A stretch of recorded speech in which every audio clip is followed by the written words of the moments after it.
nagpapasalamat po ako dahil sa katagumpayan ng pagpunta namin sa Jerusalem. So nakaka-bless kasi ang mga kapatid po natin doon ay kahit kakaunti lang po sila, ay magpapatuloy po talaga sila.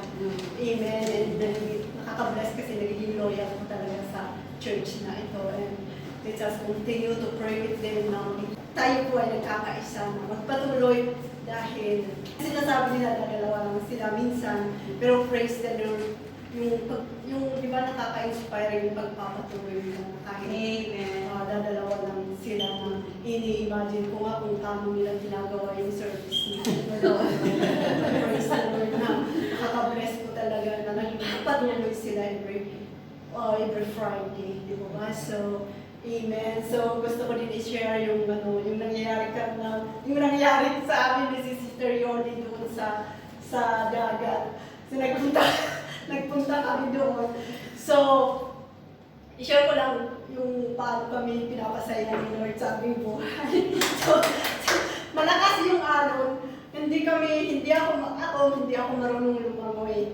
So, malakas yung alon. Hindi kami makapaglangoy kasi yun nga, malakas yung alon. Tapos siya naman, ginanon niya na. Hindi ko alam kung ano ginawa na, basta nag-pray. Pero napansin ko talaga na humupa yung alon. So, nasa likod ako. Niya. Napansin ko talaga, so sabi ko, hala, delikado ang taong to.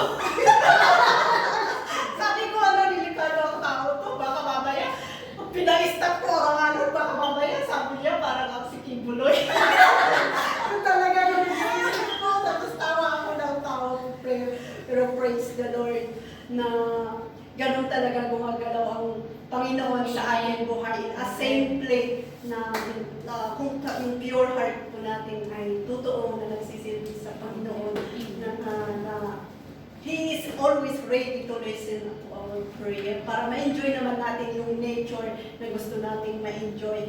At ano pa ba? So, tawa kami ng tawa. So, tapos may kasama po kami na hindi po namin kilala. So, sabi niya tinanong niya kami, sabi niya, Christian ba kayo?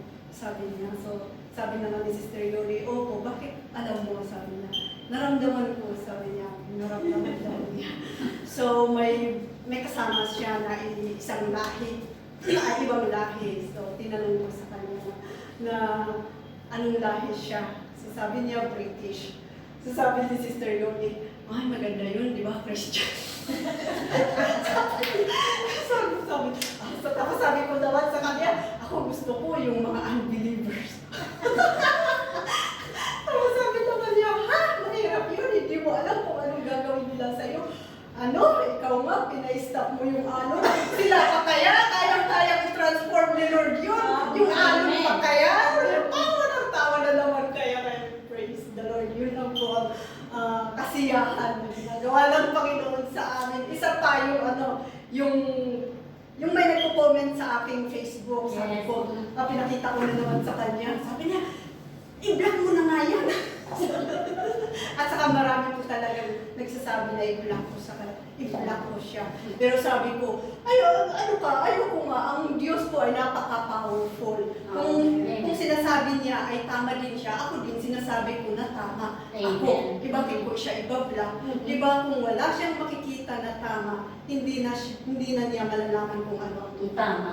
Diba? So, diba kung sa yung ibang religion din, sinasabi natin na tama sila, ay mali sila, pero bakit may desire pa rin sila na nagpapatuloy. Diba? So, kung gano'n din, tayo din, ipagpatuloy po natin kung ano ang naunawaan po natin. Kasi, ang Diyos gumagalaw sa ating buhay na siya na mismo ang mangungusap kung ano yung totoo. Huwag lang natin ihinto kung kung talaga namang alam po natin ang tama. Di po ba? Yeah. Di ba, Shadrach, Meshach, and Abednego, nag-stand firm po sila sa kanilang pananampalataya. Kaya kahit yung hari naniwala sa Diyos ng Israel na buhay. Amen?